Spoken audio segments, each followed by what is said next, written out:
अस्सलाम वालेकुम। मेरा नाम डॉक्टर मोहम्मद ज़फ़र है और कल मैंने एक टॉपिक डिस्कस किया था कोलिसिस्टाइटिस के लिहाज से कि पित्ते की सोजिश के लिहाज से टॉपिक किया था और उसी लिहाज से मैंने कल अर्ज़ की थी कि कोलिलिथेसिस जो है पित्ते में पत्थरी को आज मैंने डिस्कस करना है आप लोगों से शेयर करूंगा जो मालूमात हैं आप लोगों से।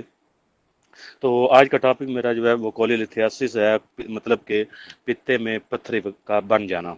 बहुत कॉमन क्लिनिकल एलिमेंट है क्योंकि हमारा लोगों का लाइफस्टाइल कुछ ऐसा है कि आजकल के लाइफस्टाइल में ये एक पित्ते में पत्थरी का डेवलप हो जाना एक कॉमन जो है एलिमेंट है। अगर हम इसको बारे में थोड़ा सा पढ़ने के साथ साथ थोड़ा सा मैं इसको पीछे जाना चाहूँगा ताकि इसको अच्छे तरीके से समझा जा सके।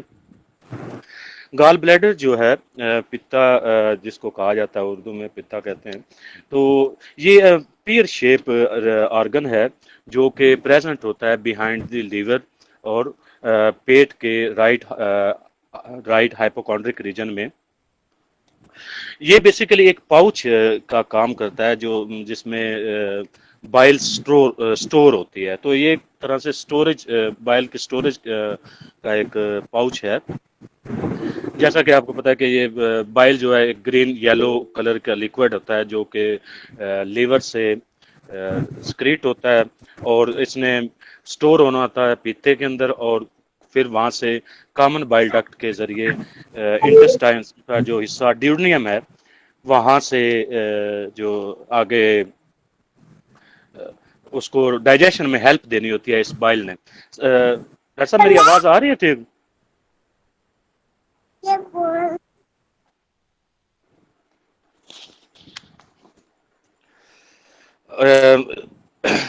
अगर हम बाइल कोलिलिथिसिस को समझना है तो बाइल की कंपोजिशन को थोड़ा सा मैं वजात करना चाहूंगा।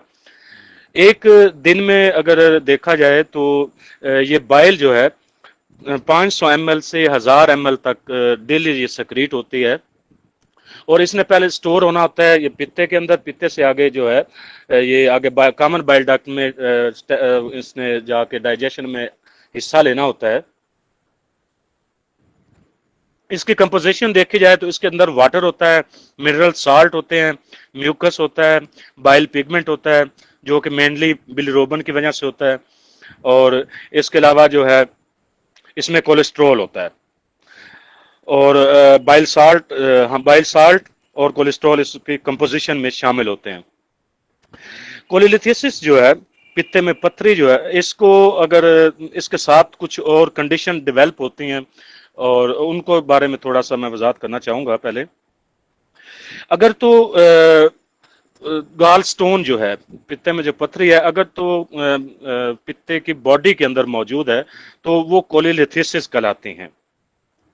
इस कोलिलिथिसिस की वजह से पित्ते के अगर सोजिश हो जाए तो उसको कोलिसिस्टाइटिस कहा जाता है, मतलब कि पित्ते में सोजिश का हो जाना कोलिसिस्टाइटिस कहलाएगा। इसी तरह अगर तो गाल स्टोन जो है वो कॉमन बाइल डक्ट में बना है तो वो कहलाएगा कोलिडिकोलिथिसिस। कोलिडिकोलिथिसिस जो है अगर कॉमन बाइल डक्ट में डेवलप हुई है गाल स्टोन तो उसको ये मेडिकल टर्म में जो कोलिडिकोलिथिसिस कहा जाएगा।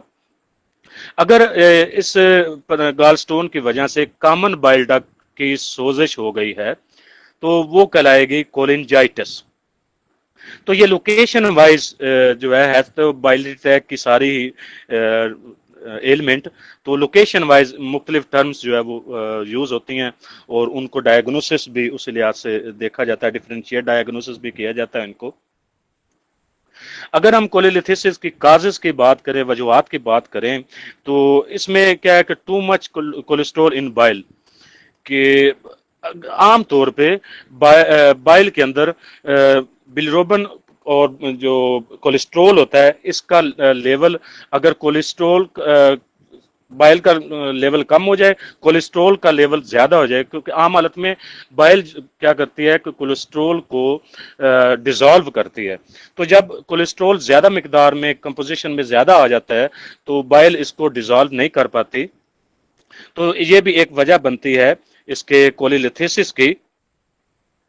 इसके साथ जो है अगर और दूसरी एक वजह देखी जाए तो अच्छा एक जो है कि जो कोलेस्ट्रॉल की वजह से बढ़ने की वजह से कोलिलिथिसिस होगी, उस पथरी का कलर जो होगा वो येलो कलर की जो पथरी फॉर्म होगी वो कोलेस्ट्रॉल वाली जो कोलिलिथिसिस होगी। इसी तरह जो है अगर too much बिलीरोबिन in the bile के बाइल की कंपोजिशन में अगर बिलीरोबिन लेवल ज्यादा हो जाता है तो ये कहलाता है पिगमेंटेड कोलिलिथिसिस, जिसका कलर जो है डार्क ब्राउन और ब्लैक स्टोन हो सकता है।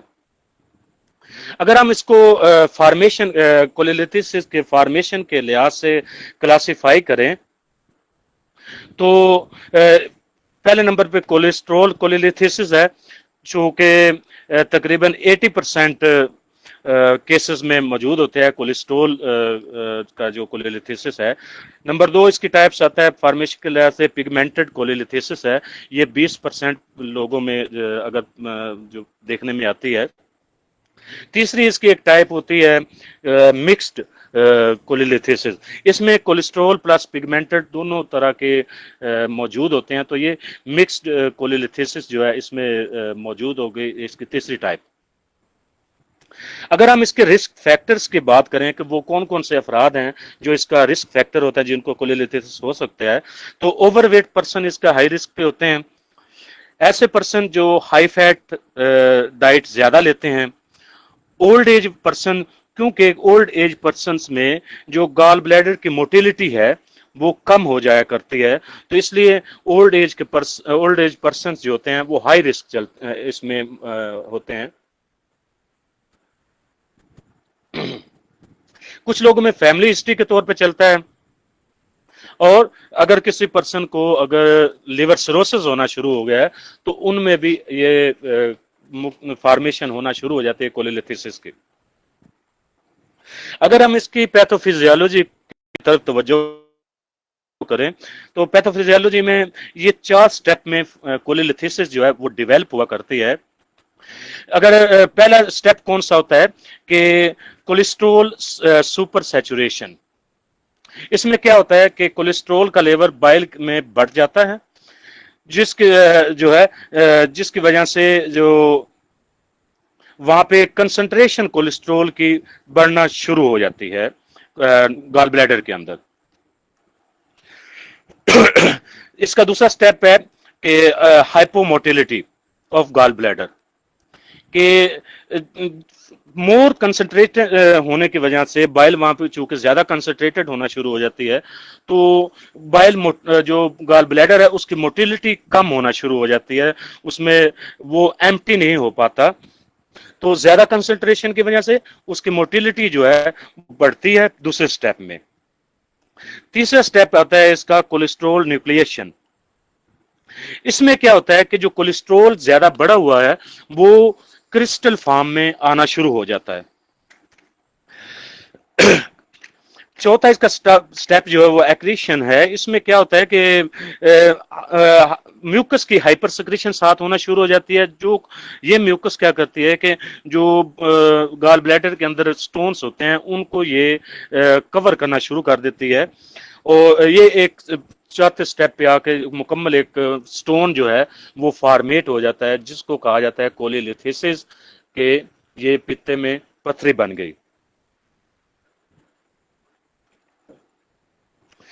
और इसकी जो है लोकेशन वाइज टाइप मैंने पहले बताई है कि अगर ये गाल स्टोन जो है ये अगर पित्ते के बॉडी के अंदर मौजूद है तो वो उस वक्त ये कोलिलिथिसिस कहलाएगा, और अगर तो ये स्टोन फॉर्मेट हुआ है कॉमन बाइल डक्ट के अंदर तो वो टर्म कहलाएगी कोलिडिकोलिथिसिस जो है।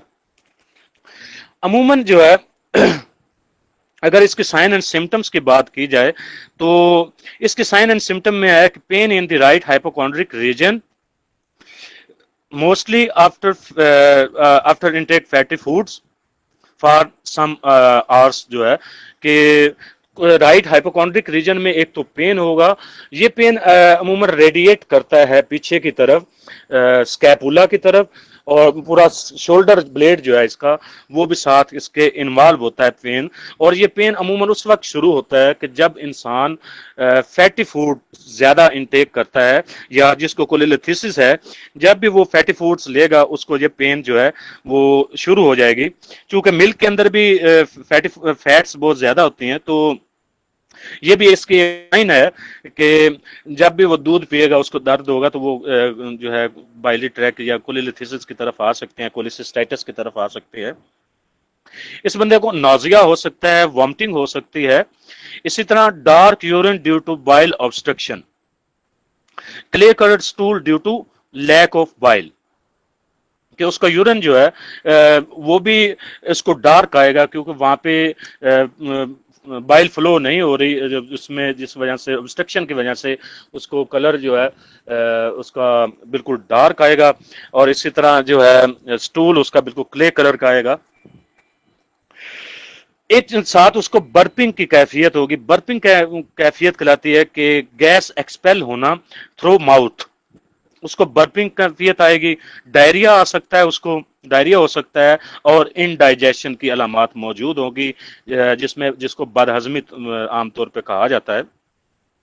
अगर हम इसकी कॉम्प्लिकेशन की बात करें कि जब तो पहले आती है कोलिसिस्टाइटिस, इसकी कॉम्प्लिकेशन के तौर पे डेवलप होती है।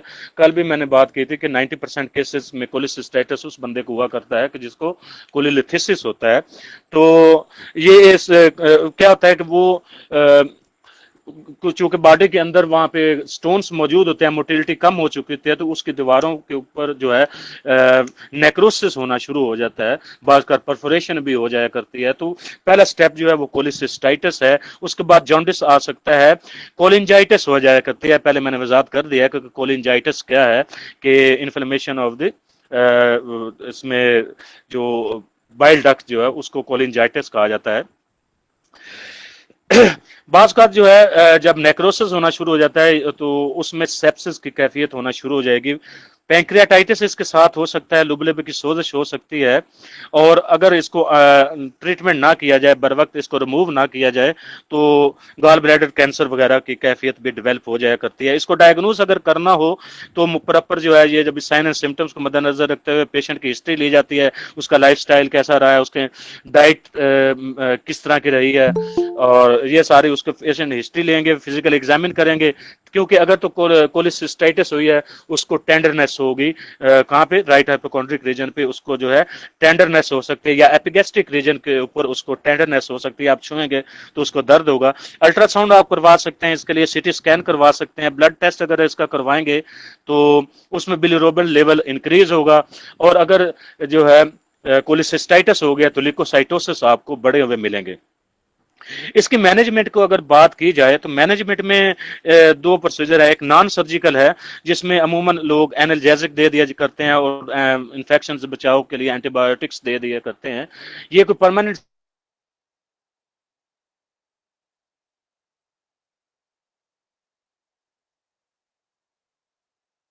ना पड़ती है। एक दफा इधर वेबिनार में एक डॉक्टर साहिबा लेक्चर दे देते, वो उनमें उन्होंने बर्बेरस वगैरह का जिक्र किया था कि वो बाइल फ्लो को बढ़ाती है। इसमें उसको गाल स्टोन में भी यूज किया जा सकता है। तो वो आप तिब के माहिरीन हैं माशाल्लाह, आप बेहतर जानते हैं उसको। तो अगर वो भी बर्बेरस वल्गैरिस को अगर आप इसको कोलिलिथिसिस में यूज भी करवाते हैं तो वो बहुत लॉन्ग टर्म जो है वो इसको मैनेज कर पाएगा। सर्जिकल इसका रिमूवल आजकल होता है, कोलिसिस्टेक्टोमी की जाती है, लेप्रोस्कोपिक चीज। जो एक और चीज होती है कि